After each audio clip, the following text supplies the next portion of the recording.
Assalamualaikum, Mbak. Waalaikumsalam. Nama Sujito. Sehari-hari ini ten pundi? Sehari-harinya sekarang ya bekerja sebagai petani. Tani. Iya. Terus enten komunitas napa, Mbak? Ten Tulungagung. Ten Tulungagung komunitasnya paguyuban.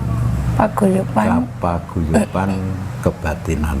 Kebatinan nggih, Ya. Spiritual kebatinan ngoten nggih. Kebatinan. Ya. Panjenengan yang ngasuh napa pripun? Betul.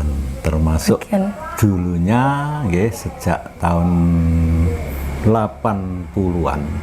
Nggih. Itu sebagai anggota, terus sebagai pengurus paguyuban, sekarang sebagai pembina. Pembina. Nggih. Ngapunten saderenge panjenengan cerita-cerita bab spiritual, saya mau tanya-tanya dulu tentang asal-usul Tulungagung secara singkat mawon nggih. Kok namine Tulungagung niku rumiyin enten filosofi atau sejarahipun apa mboten kaitan kali spiritual? Kok Tulungagung kan? Namanya yang dulu sebenarnya sesuai dengan cerita yang saya terima dari kakek saya. Kakek saya itu datang ke sini itu sejak dari sebelah baratnya campur darat sampai rumahnya masih ada 7 rumah. Masih ada 7 rumah dan di Tulungagung itu belum ada pemerintahan. Nggih. Sistemnya apa? Enggak tahu karena masih hutan. Sedang kakek saya itu dia datang dari daerah Jawa Tengah mungkin sekarang, karena setelah usia tua hampir meninggal dia cerita bahwa dia asalnya dari Solokarto. Solokarto. Solokarto itu sekarang Kartosuro. Kartosura. Ya, Kartosuro terus kan Surakarta. Surakarta. Nah, awalnya Mataram dulu kan Kartosuro itu. Setelah cerita dari kakek saya, karena Kartosuro itu jebol geger, akhirnya kakek buyut saya itu lari menyelamatkan diri, mungkin begitu. Sampai sini itu masih ada 7 rumah, belum ada yang lain. Dan di Tulungagung itu belum ada pemerintahan. Bab apa pernah cerita mbah saya, dia pernah orang-orang desa katakan sambatan gawe pendopo Bupati Ngrowo. Belum nama Tulungagung, namanya Kabupaten Ngrowo. Yang pertama menjabat itu pangkate Kliwon, ngarani wong desa zaman semono Ndoro Kliwon. Niku namanya sebenarnya Ngabehi Mangundirono, yang katanya dongeng. Itu dia meninggal dimakamkan di Desa Banaran, Kecamatan Kauman, Tulungagung. Itu awalnya ada bupati di Tulungagung sepengetahuan kakek saya. Ini tidak bertujuan memutar balik sejarah, hanya ini menceritakan dongeng. Kalau nanti cerita saya itu ada kesalahan, ya mohon maaf bagi para pemirsa mungkin. Mohon maaf karena ini hanya dongeng dari orang tua dulu begitu. Jadi bupati pertama Ngabehi Mangundirono itu dari Desa Banaran sana, dari sebelah baratnya Tulungagung. Oh ya. Ya, dekat gunung itu. Terus sampai bupati kedua, ketiga, setelah bupati keempat pindah ke timur sungai yang sekarang ada di Pendopo Tulungagung itu. Awalnya Kabupaten Ngrowo, belum nama Tulungagung. Dari Kabupaten Rowo menjadi Kabupaten Tulungagung itu menurut cerita tahun 1901. Bupati yang ke-11 namanya Raden Partowijoyo. Bupati yang ke-11 Raden Partowijoyo, nama Rowo diganti nama Tulungagung. Kisaran tahun berapa Pak itu? 1901 Masehi. 1901 Masehi. Berarti kira-kira ada kaitannya dengan kerajaan Majapahit, mboten? Kalau itu kan wilayah Surakarta, Mataraman. Oh, berarti bisa jadi orang-orang Tulungagung ini masih ada terah Mataram ya? Iya, memang Mataraman. Mataraman. Kalau toh itu ada hubungannya dengan Majapahit, mungkin bisa, karena di Tulungagung, wilayah Tulungagung itu ada Candi Gayatri di Kecamatan Boyolangu. Candi Gayatri kan bangunan Majapahitan. Candi Dadi di Gunung Budek, apa itu?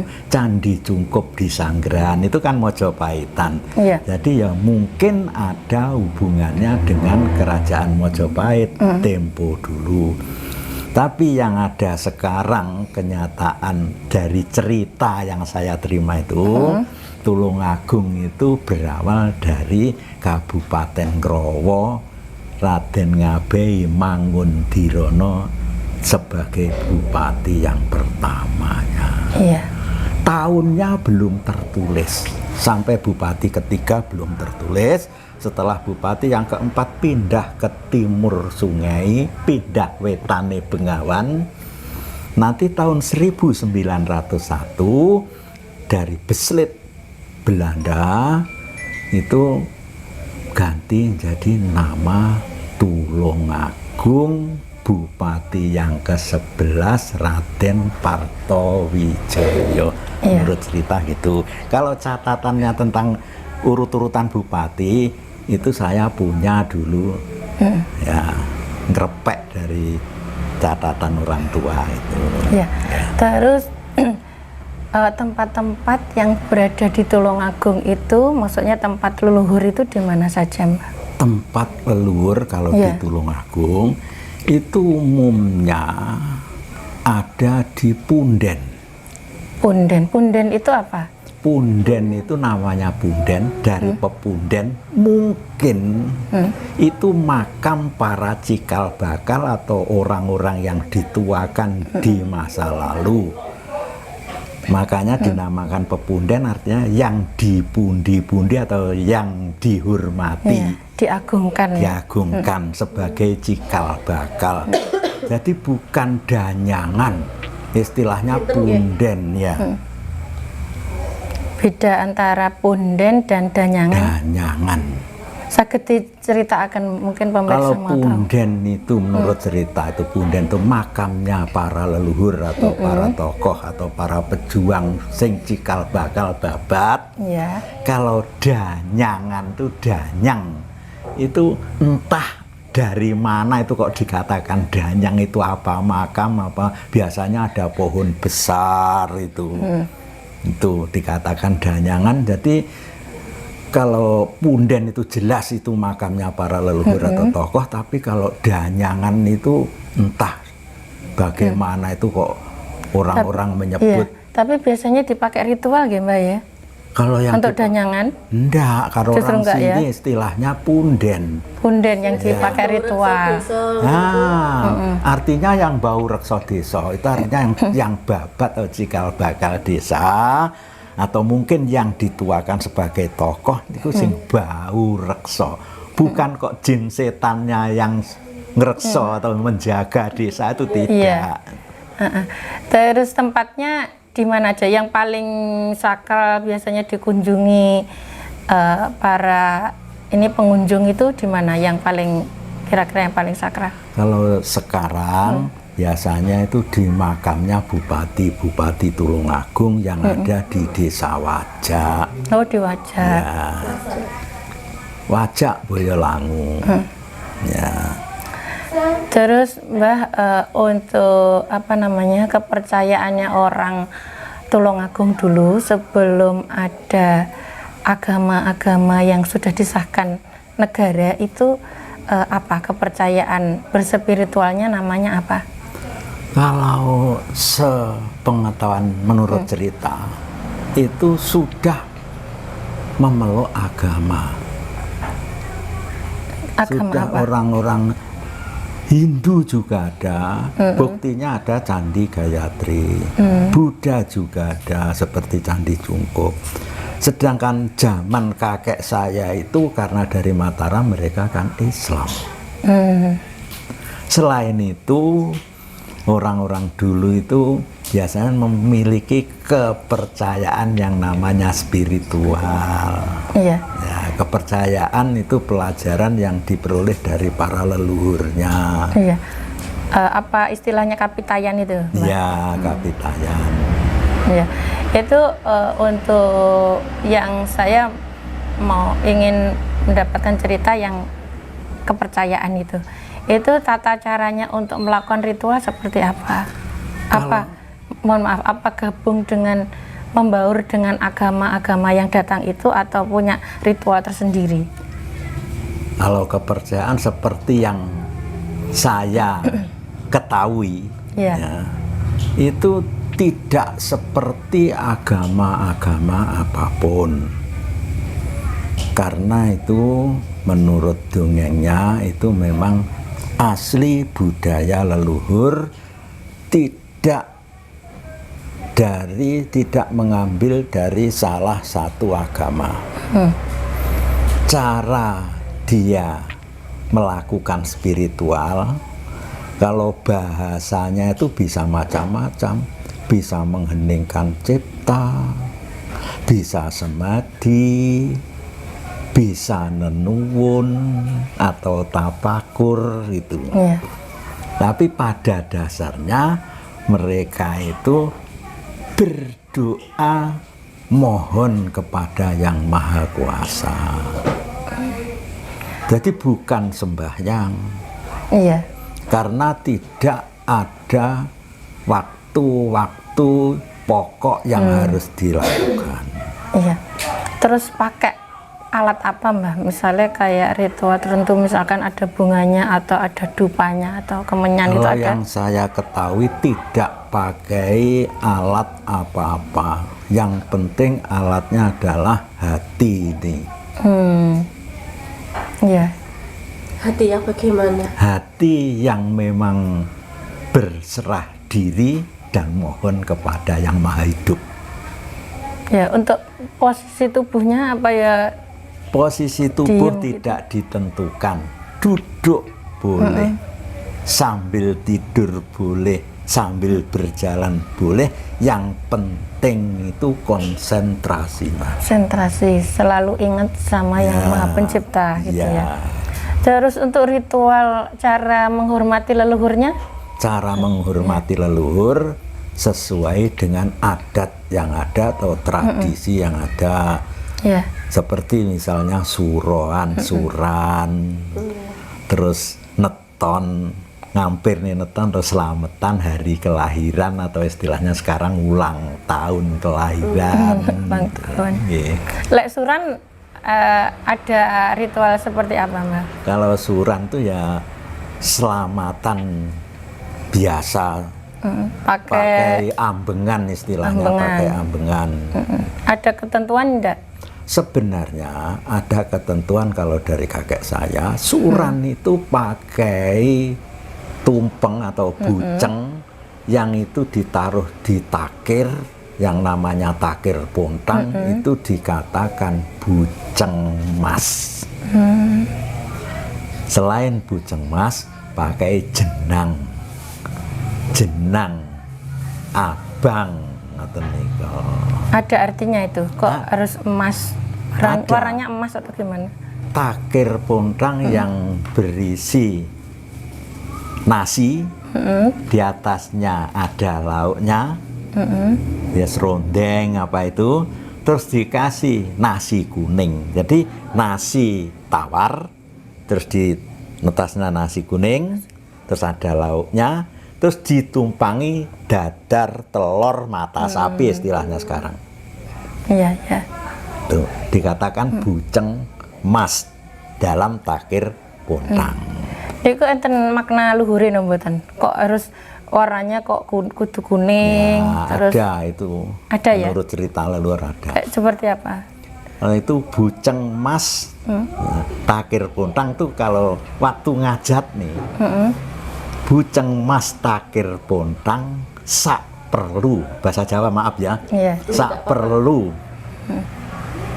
memulai itu ngluhurake Kanjeng Ratu Mas sing ngedaton ana wisma kencana kedaton mulya. Begitu aslinya dari tuntunan kakek.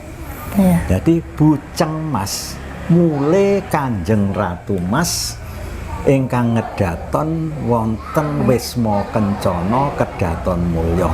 Wisma kencana itu badan kita. Wisma Kencana. Iya, wisma itu rumah, kencana itu emas. Yang ini harganya melebihi dari emas Emas. atau Iya. kekayaan yang ada. Wisma kencana. Kedaton mulya, kedaton itu rumah. Mulya itu hidup kita. Hidup itu kan tidak butuh apa-apa. Ya. Semua sudah difasilitasi Ya. Tuhan. Iya. Hidup itu cuma butuhnya hidup. Terus kita mau menggunakan apa? Mau kita apakan? Sang hidup ini mempunyai daya. Nanti Kanjeng Ratu Mas kedaton wisma kencana kedaton mulya. Di situ ada dadar telur, yang kuningnya ada di tengah, artinya intinya itu kan ada di tengah. Benih hidupnya di tengah. Kalau di perumpamaan tubuh itu di mana letaknya? Letaknya ya di hati Di kita. hati tengah ya. Kolbu. Kol. Iya. Terus itu jenang. Jenang. Jenang itu sebenarnya tradisi. Kalau jenang, jenang abang, jenang sengkolo. Nih, niku artinya bahwa kita hidup itu berasal dari orang tua, para leluhur. Nek ngajat nih jenang sepuh. Jenang sepuh itu yang bubur merah. Merah. Ya, jenang sepuh. Sepuh saking kaki nini bopo biyung. Ini. Terus ada yang dikasih putih. Jenang yang ditumpangi nasi putih sedikit. Jenang sengkolo. Sengkoloi sangkolo sangkani romulo. Joko ibu dan bapak. Makanya ada putih dan merah. Maknanya begitu. Terus biasanya kadosnya enten pisange ta, Mbah? Nah, itu Betul. pisangnya nggih. Bisa ditambahi apapun bisa, yang tujuannya itu sebagai tanda syukur kita kepada Tuhan atas pemberian hasil-hasil alam yang kita gunakan untuk kebutuhan hidup. Tapi yang utama dua niku nggih. Nggih. Yang apa itu tadi? Takir plontang, buceng mas takir buceng pontang ya, mas, di sini nggih. buceng mas takir pontang karo Kalian jenang jenang abang, abang. jenang sengkolo. Nggih. Niku nek suran model saking kakek kula ngoten. Nggih. Dene nanti ada ditambahi misalnya ada lodo sego gurih dan lain-lain, itu kan jenenge nyambung tuwuh. Pengetan perayaan suran dibarengi nyambung tuwuh ngoten. Nah, terus niku lanjut ya, Mbah. Nggih. Kaitannya kalian apa namanya? Pantangan orang Tulungagung itu supaya apa namanya hidupnya bisa tentram damai, itu ada pantangannya apa tidak? Misalnya tidak boleh kan apa kayak gitu. Tidak ada sebenarnya pantangan, itu istilahnya tradisi dari setiap kelompok atau setiap wilayah itu tidak sama. Iya. Misalnya ada, nek Rabi Rono ojo. Nah itu. Ngoten niku. Tapi Itu- kan tidak merata. Iya. Mungkin dulunya itu saudara, mungkin yang tempatnya di mana itu mungkin saudara karena ada hubungan darah ya ojo rabilono mungkin Oh gitu. iya. Soalnya kalau dulu mbahnya bilang kan laki-laki itu nggak boleh menikah dengan arah utara ke barat. Gitu. Ngalon. Ngalor ngulon. Ngalor ngulon. Niku nek saben daerah mboten. Oh, betul beda ya. Beda. Iya. Terus kaitannya kali ini kan di luaran sana itu identik orang Tulungagung itu kondang dengan ilmu magisnya, ilmu mistis lah, Magic. kata-kata mistis lain. Itu sebenarnya ada ilmu apa Mbah di Tulungagung ini? Kok sampai Sebenarnya kondang seperti itu? Tidak ada sebenarnya. Saya itu hidup sejak kecil di sini kok tidak ada sebenarnya. Ya memang kalau namanya orang dimanapun tidak di Tulungagung yang namanya memiliki supranatural itu kan ada saja. Iya, sebenarnya merata. Ya. Merata. Jadi ya kalau di Tulungagung kondang jengges tidak sebenarnya. Ya toh? Sebenarnya tidak ya. Tidak. Kondang tenungnya ya tidak. Kondang peletnya, Peletnya ya tidak. Nyatanya di sini ya tidak ada. Tidak ada. Apa memang belum tahu apa tidak tahu bagaimana? Ya selamanya tidak pernah dengar. Kalau kondang dukunnya, dukun itu apa? Nah, dak diudu gak ruk. Nah, tidak diudoni, tidak rukun. Sebenarnya nama dukun tuh kalau di Kirotoboso, wong sing ngerti duduke kun. Duduke kun. Kun. Bagaimana maksudnya itu? Bahasa Arab itu entah. Oh, Kun. bahasa- Ada kun bayakun. Oh iya ya, berarti sebenarnya Orang yang dari bahasa Arab mengerti juga tentang ya? ketuhanan. Berarti apa pun Justru dukun itu sebenarnya orang yang Yang mengerti harus tentang tentang ketuhanan.